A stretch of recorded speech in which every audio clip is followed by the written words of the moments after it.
ಒಡಲು ಸೇರ್ತಾ ಇದೆ ಪ್ಲಾಸ್ಟಿಕ್ ತ್ಯಾಜ್ಯ.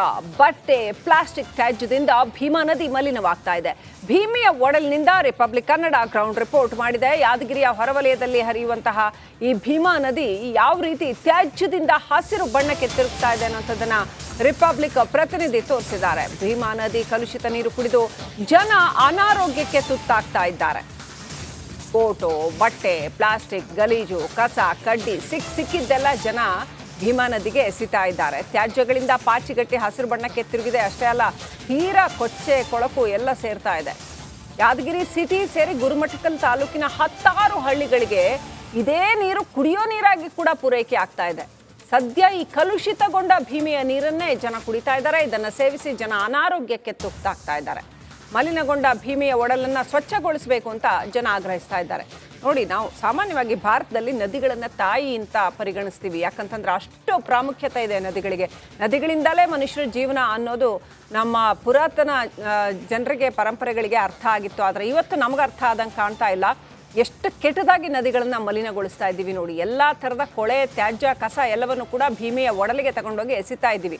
ಹೆತ್ತ ತಾಯಿಯ ಒಡಲಿಗೆ ಎಸೆದ ಹಾಗೆ ಇದು.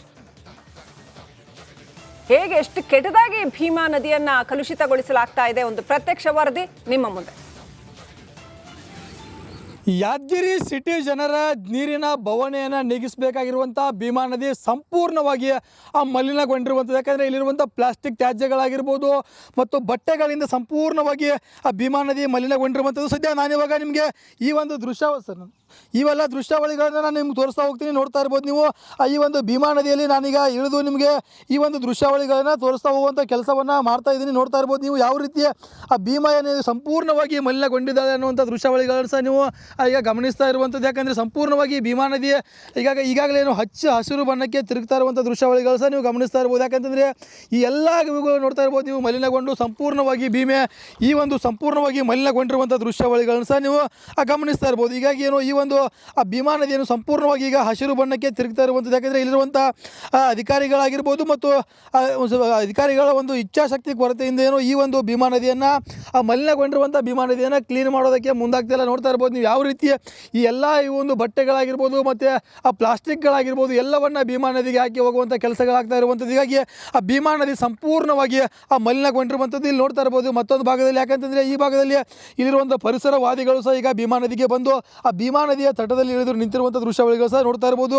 ಆ ಸಂಪೂರ್ಣವಾಗಿ ಏನೋ ದೇವರ ಫೋಟೋಗಳಾಗಿರ್ಬೋದು, ಆ ಜೊತೆಗೆ ಏನು ಪ್ಲಾಸ್ಟಿಕ್ಗಳಾಗಿರ್ಬೋದು ಎಲ್ಲವನ್ನ ಈ ಒಂದು ಭೀಮಾ ನದಿಗೆ ಹಾಕುವಂಥ ಕೆಲಸವನ್ನು ಇಲ್ಲಿ ಜನ ಮಾಡ್ತಾ ಇರುವಂಥದ್ದು. ಸದ್ಯ ಈಗ ಭೀಮಾ ನದಿಯಲ್ಲಿರುವಂಥ ಏನು ಪರಿಸರವಾದಿಗಳು ಸಹ ಏನೋ ಒಂದು ರೀತಿ ಆಕ್ರೋಶವನ್ನು ಹೊರ ಹಾಕ್ತಾ ಇದ್ದಾರೆ. ಅವರನ್ನು ಸಹ ನಾನು ಮಾತಾಡಿಸುವಂಥ ಕೆಲಸವನ್ನು ಮಾಡ್ತೀನಿ ಈಗ ಭೀಮಾ ನದಿಗೆ ಇಳೋ ಮೂಲಕ. ಸರ್, ಈಗ ನೋಡಿರಿ, ಭೀಮಾ ನದಿ ಸಂಪೂರ್ಣವಾಗಿ ಮಲಿನಗೊಂಡಿದೆ. ಯಾಕಂದರೆ ಈ ಒಂದು ನೀರು ಗುರುಮಿಟ್ಕಲ್ನ ಕೆಲವು ಹಳ್ಳಿಗಳು ಮತ್ತು ಯಾದಗಿರಿ ಸಿಟಿ ಜನರಿಗೆ ನೀರು ಹೋಗ್ತಾವ. ಸಂಪೂರ್ಣವಾಗಿ ಈಗ ಮಲಿನಗೊಂಡಿದೆ. ಏನು ಹೇಳ್ತೀರಿ? ಯಾದಗಿರಿ ನಗರ ನನಗೆ ಗೊತ್ತಿರಂಗೆ ಯಾದಗಿರಿ ಹುಟ್ಟಿದಲ್ಲಿಂದ ಕೂಡ ನಗರಕ್ಕೆ ಸರಬರಾಜು ಆಗ್ತಕ್ಕಂಥ ನೀರು ಇದೇ ಜಾಕ್ವಾಲ್ನಿಂತನೇ ಇದೇ ಪಾಚಿಗಟ್ಟಿದ್ದ ನೀರು, ಕಲುಷಿತ ನೀರೇ ಗತಿ. ದಿನನಿತ್ಯ ಇವತ್ತು ಕುಡಿದು ಕೇಸಿ ಆಸ್ಪತ್ರೆಗೆ ಸೇರ್ತಕ್ಕಂಥ ಪರಿಸ್ಥಿತಿ ನಗರ ಜನತೆ ಅದ. ಅದೇ ಪಕ್ಕದಲ್ಲಿರ್ತಕ್ಕಂಥ ಬ್ರಿಡ್ಜ್ ಕಮ್ ಬ್ಯಾರೇಜ್ ಮ್ಯಾಗಲಿಂದ ತಗೋತಾಗ 50 ಕಿಲೋಮೀಟರ್ ಗುರುಮಿಟ್ಕಲ್ ಹೋಗ್ತಾ ನೀರು ಶುದ್ಧ ನೀರು ಹೋಗ್ತಾವ. ಇದನ್ನು ಮಾಡಿಸುವಲ್ಲಿ ಜನಪ್ರತಿನಿಧಿ ಮತ್ತು ಜಿಲ್ಲಾಡಳಿತ, ನಗರಸಭೆ ದಿವ್ಯ ನಿರ್ಲಕ್ಷ್ಯ ಅಂದರೆ ತಪ್ಪಾಗೋದಿಲ್ಲ. ಇದನ್ನು ಸ್ವಚ್ಛಗೊಳಿಸ್ಲಿಕ್ಕೆ ಇಲ್ಲಿವರೆಗೆ ಮುಂದನೇ ಆಗಿಲ್ಲ. ನಾಗರಾಜ್ ಮಗ್ದುಮ್, ರಿಪಬ್ಲಿಕ್ ಕನ್ನಡ, ಯಾದಗಿರಿ. ಭೀಮೆಯ ಒಡಲು ಸೇರ್ತಾ ಇದೆ ಪ್ಲಾಸ್ಟಿಕ್ ತ್ಯಾಜ್ಯ. ಬಟ್ಟೆ ಪ್ಲಾಸ್ಟಿಕ್ ತ್ಯಾಜ್ಯದಿಂದ ಭೀಮಾ ನದಿ ಮಲಿನವಾಗ್ತಾ ಇದೆ. ಭೀಮೆಯ ಒಡಲಿನಿಂದ ರಿಪಬ್ಲಿಕ್ ಕನ್ನಡ ಗ್ರೌಂಡ್ ರಿಪೋರ್ಟ್ ಮಾಡಿದೆ. ಯಾದಗಿರಿಯ ಹೊರವಲಯದಲ್ಲಿ ಹರಿಯುವಂತಹ ಈ ಭೀಮಾ ನದಿ ಯಾವ ರೀತಿ ತ್ಯಾಜ್ಯದಿಂದ ಹಸಿರು ಬಣ್ಣಕ್ಕೆ ತಿರುಗ್ತಾ ಇದೆ ಅನ್ನೋದನ್ನ ರಿಪಬ್ಲಿಕ್ ಪ್ರತಿನಿಧಿ ತೋರಿಸಿದ್ದಾರೆ. ಭೀಮಾ ನದಿ ಕಲುಷಿತ ನೀರು ಕುಡಿದು ಜನ ಅನಾರೋಗ್ಯಕ್ಕೆ ತುತ್ತಾಗ್ತಾ ಇದ್ದಾರೆ. ಫೋಟೋ, ಬಟ್ಟೆ, ಪ್ಲಾಸ್ಟಿಕ್, ಗಲೀಜು, ಕಸ, ಕಡ್ಡಿ ಸಿಕ್ಕಿದ್ದೆಲ್ಲ ಜನ ಭೀಮಾ ನದಿಗೆ ಎಸಿತಾ ಇದ್ದಾರೆ. ತ್ಯಾಜ್ಯಗಳಿಂದ ಪಾಚಿಗಟ್ಟಿ ಹಸಿರು ಬಣ್ಣಕ್ಕೆ ತಿರುಗಿದೆ. ಅಷ್ಟೇ ಅಲ್ಲ, ತೀರಾ ಕೊಚ್ಚೆ ಕೊಳಕು ಎಲ್ಲ ಸೇರ್ತಾ ಇದೆ. ಯಾದಗಿರಿ ಸಿಟಿ ಸೇರಿ ಗುರುಮಠಕಲ್ ತಾಲೂಕಿನ 10 ಹಳ್ಳಿಗಳಿಗೆ ಇದೇ ನೀರು ಕುಡಿಯೋ ನೀರಾಗಿ ಕೂಡ ಪೂರೈಕೆ ಆಗ್ತಾ ಇದೆ. ಸದ್ಯ ಈ ಕಲುಷಿತಗೊಂಡ ಭೀಮೆಯ ನೀರನ್ನೇ ಜನ ಕುಡಿತಾ ಇದ್ದಾರೆ. ಇದನ್ನು ಸೇವಿಸಿ ಜನ ಅನಾರೋಗ್ಯಕ್ಕೆ ತುತ್ತಾಗ್ತಾ ಇದ್ದಾರೆ.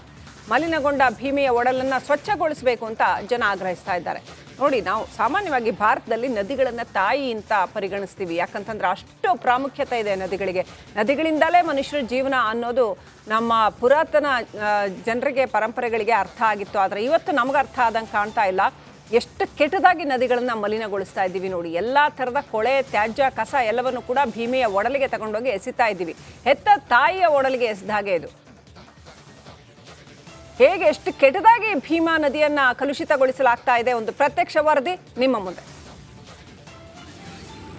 ಯಾದಗಿರಿ ಸಿಟಿ ಜನರ ನೀರಿನ ಬವಣೆಯನ್ನು ನೀಗಿಸಬೇಕಾಗಿರುವಂಥ ಭೀಮಾ ನದಿ ಸಂಪೂರ್ಣವಾಗಿ ಮಲಿನಗೊಂಡಿರುವಂಥದ್ದು. ಯಾಕಂದರೆ ಇಲ್ಲಿರುವಂಥ ಪ್ಲಾಸ್ಟಿಕ್ ತ್ಯಾಜ್ಯಗಳಾಗಿರ್ಬೋದು ಮತ್ತು ಬಟ್ಟೆಗಳಿಂದ ಸಂಪೂರ್ಣವಾಗಿ ಆ ಭೀಮಾ ನದಿ ಮಲಿನಗೊಂಡಿರುವಂಥದ್ದು. ಸದ್ಯ ನಾನಿವಾಗ ನಿಮಗೆ ಈ ಒಂದು ಇವೆಲ್ಲ ದೃಶ್ಯಾವಳಿಗಳನ್ನ ನಾನು ನಿಮ್ಗೆ ತೋರಿಸ್ತಾ ಹೋಗ್ತೀನಿ. ನೋಡ್ತಾ ಇರ್ಬೋದು ನೀವು ಈ ಒಂದು ಭೀಮಾ ನದಿಯಲ್ಲಿ ನಾನೀಗ ಇಳಿದು ನಿಮಗೆ ಈ ಒಂದು ದೃಶ್ಯಾವಳಿಗಳನ್ನ ತೋರಿಸ್ತಾ ಹೋಗುವಂಥ ಕೆಲಸವನ್ನು ಮಾಡ್ತಾ ಇದ್ದೀನಿ. ನೋಡ್ತಾ ಇರ್ಬೋದು ನೀವು ಯಾವ ರೀತಿ ಆ ಭೀಮಾ ಏನಿದೆ ಸಂಪೂರ್ಣವಾಗಿ ಮಲಿನಗೊಂಡಿದ್ದಾಳೆ ಅನ್ನುವಂಥ ದೃಶ್ಯಾವಳಿಗಳನ್ನು ಸಹ ನೀವು ಈಗ ಗಮನಿಸ್ತಾ ಇರುವಂಥದ್ದು. ಯಾಕಂದರೆ ಸಂಪೂರ್ಣವಾಗಿ ಭೀಮಾ ನದಿ ಈಗಾಗಲೇ ಏನು ಹಸಿರು ಬಣ್ಣಕ್ಕೆ ತಿರುಗ್ತಾ ಇರುವಂಥ ದೃಶ್ಯಾವಳಿಗಳು ಸಹ ನೀವು ಗಮನಿಸ್ತಾ ಇರ್ಬೋದು. ಯಾಕಂತಂದರೆ ಈ ಎಲ್ಲ ಇವುಗಳು ನೋಡ್ತಾ ಇರ್ಬೋದು ನೀವು ಮಲಿನಗೊಂಡು ಸಂಪೂರ್ಣವಾಗಿ ಭೀಮೆ ಸಂಪೂರ್ಣವಾಗಿ ಮಲಿನಗೊಂಡಿರುವಂಥ ದೃಶ್ಯಾವಳಿಗಳನ್ನು ಸಹ ನೀವು ಗಮನಿಸ್ತಾ ಇರ್ಬೋದು. ಹೀಗಾಗಿ ಏನು ಈ ಒಂದು ಆ ಭೀಮಾ ನದಿಯನ್ನು ಸಂಪೂರ್ಣವಾಗಿ ಈಗ ಹಸಿರು ಬಣ್ಣಕ್ಕೆ ತಿರುಗ್ತಾ ಇರುವಂಥದ್ದು. ಯಾಕೆಂದರೆ ಇಲ್ಲಿರುವಂಥ ಅಧಿಕಾರಿಗಳಾಗಿರ್ಬೋದು ಮತ್ತು ಅಧಿಕಾರಿಗಳ ಒಂದು ಇಚ್ಛಾಶಕ್ತಿ ಕೊರತೆಯಿಂದ ಏನು ಈ ಒಂದು ಭೀಮಾ ನದಿಯನ್ನು ಮಲಿನಗೊಂಡಿರುವಂಥ ಭೀಮಾ ನದಿಯನ್ನು ಕ್ಲೀನ್ ಮಾಡೋದಕ್ಕೆ ಮುಂದಾಗ್ತಿಲ್ಲ. ನೋಡ್ತಾ ಇರ್ಬೋದು ನೀವು ಯಾವ ರೀತಿ ಈ ಒಂದು ಬಟ್ಟೆಗಳಾಗಿರ್ಬೋದು ಮತ್ತು ಆ ಪ್ಲಾಸ್ಟಿಕ್ಗಳಾಗಿರ್ಬೋದು ಎಲ್ಲವನ್ನು ಭೀಮಾ ನದಿಗೆ ಹಾಕಿ ಹೋಗುವಂಥ ಕೆಲಸಗಳಾಗ್ತಾ ಇರುವಂಥದ್ದು. ಹೀಗಾಗಿ ಆ ಭೀಮಾ ನದಿ ಸಂಪೂರ್ಣವಾಗಿ ಮಲಿನಗೊಂಡಿರುವಂಥದ್ದು ಇಲ್ಲಿ ನೋಡ್ತಾ ಇರ್ಬೋದು. ಮತ್ತೊಂದು ಭಾಗದಲ್ಲಿ ಯಾಕಂತಂದರೆ ಈ ಭಾಗದಲ್ಲಿ ಇಲ್ಲಿರುವಂಥ ಪರಿಸರವಾದಿಗಳು ಸಹ ಈಗ ಭೀಮಾ ನದಿಗೆ ಬಂದು ಆ ಭೀಮಾ ನದಿಯ ತಟದಲ್ಲಿ ಇಳಿದು ನಿಂತಿರುವಂಥ ದೃಶ್ಯಾವಳಿಗಳು ಸಹ ನೋಡ್ತಾ ಇರ್ಬೋದು. ಆ ಸಂಪೂರ್ಣವಾಗಿ ಏನೋ ದೇವರ ಫೋಟೋಗಳಾಗಿರ್ಬೋದು, ಆ ಜೊತೆಗೆ ಏನು ಪ್ಲಾಸ್ಟಿಕ್ಗಳಾಗಿರ್ಬೋದು ಎಲ್ಲವನ್ನ ಈ ಒಂದು ಭೀಮಾ ನದಿಗೆ ಹಾಕುವಂಥ ಕೆಲಸವನ್ನು ಇಲ್ಲಿ ಜನ ಮಾಡ್ತಾ ಇರುವಂಥದ್ದು. ಸದ್ಯ ಈಗ ಭೀಮಾ ನದಿಯಲ್ಲಿರುವಂಥ ಏನು ಪರಿಸರವಾದಿಗಳು ಸಹ ಏನೋ ಒಂದು ರೀತಿ ಆಕ್ರೋಶವನ್ನು ಹೊರ ಹಾಕ್ತಾ ಇದ್ದಾರೆ. ಅವರನ್ನು ಸಹ ನಾನು ಮಾತಾಡಿಸುವಂಥ ಕೆಲಸವನ್ನು ಮಾಡ್ತೀನಿ ಈಗ ಭೀಮಾ ನದಿಗೆ ಇಳೋ ಮೂಲಕ. ಸರ್, ಈಗ ನೋಡಿರಿ ಭೀಮಾ ನದಿ ಸಂಪೂರ್ಣವಾಗಿ ಮಲಿನಗೊಂಡಿದೆ. ಯಾಕಂದರೆ ಈ ಒಂದು ನೀರು ಗುರುಮಿಟ್ಕಲ್ನ ಕೆಲವು ಹಳ್ಳಿಗಳು ಮತ್ತು ಯಾದಗಿರಿ ಸಿಟಿ ಜನರಿಗೆ ನೀರು ಹೋಗ್ತಾವ, ಸಂಪೂರ್ಣವಾಗಿ ಈಗ ಮಲಿನಗೊಂಡಿದೆ. ಏನು ಹೇಳ್ತೀರಿ? ಯಾದಗಿರಿ ನಗರ ನನಗೆ ಗೊತ್ತಿರಂಗೆ ಯಾದಗಿರಿ ಹುಟ್ಟಿದಲ್ಲಿಂದ ಕೂಡ ನಗರಕ್ಕೆ ಸರಬರಾಜು ಆಗ್ತಕ್ಕಂಥ ನೀರು ಇದೇ ಜಾಕ್ವಾಲ್ನಿಂತನೇ ಇದೇ ಪಾಚಿಗಟ್ಟಿದ್ದ ನೀರು, ಕಲುಷಿತ ನೀರೇ ಗತಿ. ದಿನನಿತ್ಯ ಇವತ್ತು ಕುಡಿದು ಕೇಸಿ ಆಸ್ಪತ್ರೆಗೆ ಸೇರ್ತಕ್ಕಂಥ ಪರಿಸ್ಥಿತಿ ನಗರ ಜನತೆ ಅದ. ಅದೇ ಪಕ್ಕದಲ್ಲಿರ್ತಕ್ಕಂಥ ಬ್ರಿಡ್ಜ್ ಕಮ್ ಬ್ಯಾರೇಜ್ ಮ್ಯಾಗಲಿಂದ ತಗೋತಾಗ 50 ಕಿಲೋಮೀಟರ್ ಗುರುಮಿಟ್ಕಲ್ ಹೋಗ್ತಾ ನೀರು ಶುದ್ಧ ನೀರು ಹೋಗ್ತಾವ. ಇದನ್ನು ಮಾಡಿಸುವಲ್ಲಿ ಜನಪ್ರತಿನಿಧಿ ಮತ್ತು ಜಿಲ್ಲಾಡಳಿತ, ನಗರಸಭೆ ದಿವ್ಯ ನಿರ್ಲಕ್ಷ್ಯ ಅಂದರೆ ತಪ್ಪಾಗೋದಿಲ್ಲ. ಇದನ್ನು ಸ್ವಚ್ಛಗೊಳಿಸ್ಲಿಕ್ಕೆ ಇಲ್ಲಿವರೆಗೆ ಮುಂದನೇ ಆಗಿಲ್ಲ. ನಾಗರಾಜ್ ಮಗ್ದುಮ್, ರಿಪಬ್ಲಿಕ್ ಕನ್ನಡ, ಯಾದಗಿರಿ. ಭೀಮೆಯ ಒಡಲು ಸೇರ್ತಾ ಇದೆ ಪ್ಲಾಸ್ಟಿಕ್ ತ್ಯಾಜ್ಯ, ಬಟ್ಟೆ, ಪ್ಲಾಸ್ಟಿಕ್ ತ್ಯಾಜ್ಯದಿಂದ ಭೀಮಾ ನದಿ ಮಲಿನವಾಗ್ತಾ ಇದೆ. ಭೀಮೆಯ ಒಡಲಿನಿಂದ ರಿಪಬ್ಲಿಕ್ ಕನ್ನಡ ಗ್ರೌಂಡ್ ರಿಪೋರ್ಟ್ ಮಾಡಿದೆ. ಯಾದಗಿರಿಯ ಹೊರವಲಯದಲ್ಲಿ ಹರಿಯುವಂತಹ ಈ ಭೀಮಾ ನದಿ ಯಾವ ರೀತಿ ತ್ಯಾಜ್ಯದಿಂದ ಹಸಿರು ಬಣ್ಣಕ್ಕೆ ತಿರುಗ್ತಾ ಇದೆ ಅನ್ನೋಂಥದ್ದನ್ನ ರಿಪಬ್ಲಿಕ್ ಪ್ರತಿನಿಧಿ ತೋರಿಸಿದ್ದಾರೆ. ಭೀಮಾ ನದಿ ಕಲುಷಿತ ನೀರು ಕುಡಿದು ಜನ ಅನಾರೋಗ್ಯಕ್ಕೆ ತುತ್ತಾಗ್ತಾ ಇದ್ದಾರೆ. ಫೋಟೋ, ಬಟ್ಟೆ, ಪ್ಲಾಸ್ಟಿಕ್, ಗಲೀಜು, ಕಸ, ಕಡ್ಡಿ ಸಿಕ್ಕಿದ್ದೆಲ್ಲ ಜನ ಭೀಮಾ ನದಿಗೆ ಎಸಿತಾ ಇದ್ದಾರೆ. ತ್ಯಾಜ್ಯಗಳಿಂದ ಪಾಚಿಗಟ್ಟಿ ಹಸಿರು ಬಣ್ಣಕ್ಕೆ ತಿರುಗಿದೆ. ಅಷ್ಟೇ ಅಲ್ಲ, ತೀರಾ ಕೊಚ್ಚೆ, ಕೊಳಕು ಎಲ್ಲ ಸೇರ್ತಾ ಇದೆ. ಯಾದಗಿರಿ ಸಿಟಿ ಸೇರಿ ಗುರುಮಠಕಲ್ ತಾಲೂಕಿನ 10 ಹಳ್ಳಿಗಳಿಗೆ ಇದೇ ನೀರು ಕುಡಿಯೋ ನೀರಾಗಿ ಕೂಡ ಪೂರೈಕೆ ಆಗ್ತಾ ಇದೆ.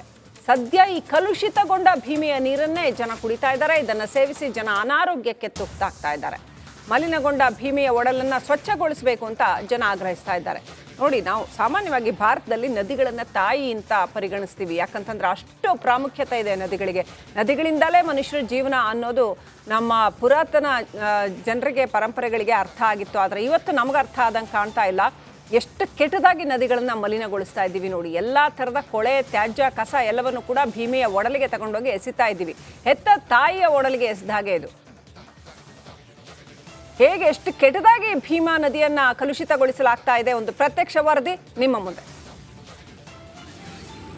ಯಾದಗಿರಿ ಸಿಟಿ ಜನರ ನೀರಿನ ಬವಣೆಯನ್ನು ನೀಗಿಸಬೇಕಾಗಿರುವಂಥ ಭೀಮಾ ನದಿ ಸಂಪೂರ್ಣವಾಗಿ ಮಲಿನಗೊಂಡಿರುವಂಥದ್ದು. ಯಾಕಂದರೆ ಇಲ್ಲಿರುವಂಥ ಪ್ಲಾಸ್ಟಿಕ್ ತ್ಯಾಜ್ಯಗಳಾಗಿರ್ಬೋದು ಮತ್ತು ಬಟ್ಟೆಗಳಿಂದ ಸಂಪೂರ್ಣವಾಗಿ ಆ ಭೀಮಾ ನದಿ ಮಲಿನಗೊಂಡಿರುವಂಥದ್ದು. ಸದ್ಯ ನಾನಿವಾಗ ನಿಮಗೆ ಈ ಒಂದು ಇವೆಲ್ಲ ದೃಶ್ಯಾವಳಿಗಳನ್ನ ನಾನು ನಿಮ್ಗೆ ತೋರಿಸ್ತಾ ಹೋಗ್ತೀನಿ. ನೋಡ್ತಾ ಇರ್ಬೋದು ನೀವು ಈ ಒಂದು ಭೀಮಾ ನದಿಯಲ್ಲಿ ನಾನೀಗ ಇಳಿದು ನಿಮಗೆ ಈ ಒಂದು ದೃಶ್ಯಾವಳಿಗಳನ್ನ ತೋರಿಸ್ತಾ ಹೋಗುವಂಥ ಕೆಲಸವನ್ನು ಮಾಡ್ತಾ ಇದ್ದೀನಿ. ನೋಡ್ತಾ ಇರ್ಬೋದು ನೀವು ಯಾವ ರೀತಿ ಆ ಭೀಮಾ ಏನಿದೆ ಸಂಪೂರ್ಣವಾಗಿ ಮಲಿನಗೊಂಡಿದ್ದಾಳೆ ಅನ್ನುವಂಥ ದೃಶ್ಯಾವಳಿಗಳನ್ನು ಸಹ ನೀವು ಈಗ ಗಮನಿಸ್ತಾ ಇರುವಂಥದ್ದು. ಯಾಕಂದರೆ ಸಂಪೂರ್ಣವಾಗಿ ಭೀಮಾ ನದಿ ಈಗಾಗಲೇ ಏನು ಹಸಿರು ಬಣ್ಣಕ್ಕೆ ತಿರುಗ್ತಾ ಇರುವಂಥ ದೃಶ್ಯಾವಳಿಗಳು ಸಹ ನೀವು ಗಮನಿಸ್ತಾ ಇರ್ಬೋದು. ಯಾಕಂತಂದರೆ ಈ ಎಲ್ಲ ಇವುಗಳು ನೋಡ್ತಾ ಇರ್ಬೋದು ನೀವು, ಮಲಿನಗೊಂಡು ಸಂಪೂರ್ಣವಾಗಿ ಭೀಮೆ ಈ ಒಂದು ಸಂಪೂರ್ಣವಾಗಿ ಮಲಿನಗೊಂಡಿರುವಂಥ ದೃಶ್ಯಾವಳಿಗಳನ್ನು ಸಹ ನೀವು ಗಮನಿಸ್ತಾ ಇರ್ಬೋದು. ಹೀಗಾಗಿ ಏನು ಈ ಒಂದು ಭೀಮಾ ನದಿಯನ್ನು ಸಂಪೂರ್ಣವಾಗಿ ಈಗ ಹಸಿರು ಬಣ್ಣಕ್ಕೆ ತಿರುಗ್ತಾ ಇರುವಂಥದ್ದು. ಯಾಕಂದರೆ ಇಲ್ಲಿರುವಂಥ ಅಧಿಕಾರಿಗಳಾಗಿರ್ಬೋದು ಮತ್ತು ಅಧಿಕಾರಿಗಳ ಒಂದು ಇಚ್ಛಾಶಕ್ತಿ ಕೊರತೆಯಿಂದ ಏನು ಈ ಒಂದು ಭೀಮಾ ನದಿಯನ್ನು ಮಲಿನಗೊಂಡಿರುವಂಥ ಭೀಮಾ ನದಿಯನ್ನು ಕ್ಲೀನ್ ಮಾಡೋದಕ್ಕೆ ಮುಂದಾಗ್ತಿಲ್ಲ. ನೋಡ್ತಾ ಇರ್ಬೋದು ನೀವು ಯಾವ ರೀತಿ ಈ ಎಲ್ಲ ಈ ಒಂದು ಬಟ್ಟೆಗಳಾಗಿರ್ಬೋದು ಮತ್ತು ಪ್ಲಾಸ್ಟಿಕ್ಗಳಾಗಿರ್ಬೋದು ಎಲ್ಲವನ್ನ ಭೀಮಾ ನದಿಗೆ ಹಾಕಿ ಹೋಗುವಂಥ ಕೆಲಸಗಳಾಗ್ತಾ ಇರುವಂಥದ್ದು. ಹೀಗಾಗಿ ಭೀಮಾ ನದಿ ಸಂಪೂರ್ಣವಾಗಿ ಮಲಿನಗೊಂಡಿರುವಂಥದ್ದು ಇಲ್ಲಿ ನೋಡ್ತಾ ಇರ್ಬೋದು. ಮತ್ತೊಂದು ಭಾಗದಲ್ಲಿ ಯಾಕಂತಂದರೆ ಈ ಭಾಗದಲ್ಲಿ ಇಲ್ಲಿರುವಂಥ ಪರಿಸರವಾದಿಗಳು ಸಹ ಈಗ ಭೀಮಾ ನದಿಗೆ ಬಂದು ಭೀಮಾ ನದಿಯ ತಟದಲ್ಲಿ ಇಳಿದು ನಿಂತಿರುವಂಥ ದೃಶ್ಯಾವಳಿಗಳು ಸಹ ನೋಡ್ತಾ ಇರ್ಬೋದು. ಸಂಪೂರ್ಣವಾಗಿ ಏನೋ ದೇವರ ಫೋಟೋಗಳಾಗಿರ್ಬೋದು, ಜೊತೆಗೆ ಏನು ಪ್ಲಾಸ್ಟಿಕ್ಗಳಾಗಿರ್ಬೋದು ಎಲ್ಲವನ್ನ ಈ ಒಂದು ಭೀಮಾ ನದಿಗೆ ಹಾಕುವಂಥ ಕೆಲಸವನ್ನು ಇಲ್ಲಿ ಜನ ಮಾಡ್ತಾ ಇರುವಂಥದ್ದು. ಸದ್ಯ ಈಗ ಭೀಮಾ ನದಿಯಲ್ಲಿರುವಂಥ ಏನು ಪರಿಸರವಾದಿಗಳು ಸಹ ಏನೋ ಒಂದು ರೀತಿ ಆಕ್ರೋಶವನ್ನು ಹೊರ ಹಾಕ್ತಾ ಇದ್ದಾರೆ. ಅವರನ್ನು ಸಹ ನಾನು ಮಾತಾಡಿಸುವಂಥ ಕೆಲಸವನ್ನು ಮಾಡ್ತೀನಿ ಈಗ ಭೀಮಾ ನದಿಗೆ ಹೇಳೋ ಮೂಲಕ. ಸರ್, ಈಗ ನೋಡಿರಿ, ಭೀಮಾ ನದಿ ಸಂಪೂರ್ಣವಾಗಿ ಮಲಿನಗೊಂಡಿದೆ. ಯಾಕಂದರೆ ಈ ಒಂದು ನೀರು ಗುರುಮಿಟ್ಕಲ್ನ ಕೆಲವು ಹಳ್ಳಿಗಳು ಮತ್ತು ಯಾದಗಿರಿ ಸಿಟಿ ಜನರಿಗೆ ನೀರು ಹೋಗ್ತಾವ, ಸಂಪೂರ್ಣವಾಗಿ ಈಗ ಮಲಿನಗೊಂಡಿದೆ. ಏನು ಹೇಳ್ತೀರಿ? ಯಾದಗಿರಿ ನಗರ ನನಗೆ ಗೊತ್ತಿರಂಗೆ ಯಾದಗಿರಿ ಹುಟ್ಟಿದಲ್ಲಿಂದ ಕೂಡ ನಗರಕ್ಕೆ ಸರಬರಾಜು ಆಗ್ತಕ್ಕಂಥ ನೀರು ಇದೇ ಜಾಕ್ವಾಲ್ನಿಂತನೇ ಇದೇ ಪಾಚಿಗಟ್ಟಿದ್ದ ನೀರು, ಕಲುಷಿತ ನೀರೇ ಗತಿ.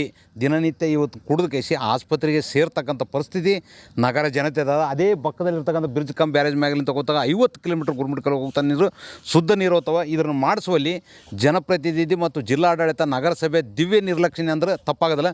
ಇದನ್ನು ಸ್ವಚ್ಛಗೊಳಿಸ್ಲಿಕ್ಕೆ ಇಲ್ಲಿವರೆಗೆ ಮುಂದನೇ ಆಗಿಲ್ಲ. ನಾಗರಾಜ್ ಮಗ್ದುಮ್, ರಿಪಬ್ಲಿಕ್ ಕನ್ನಡ, ಯಾದಗಿರಿ.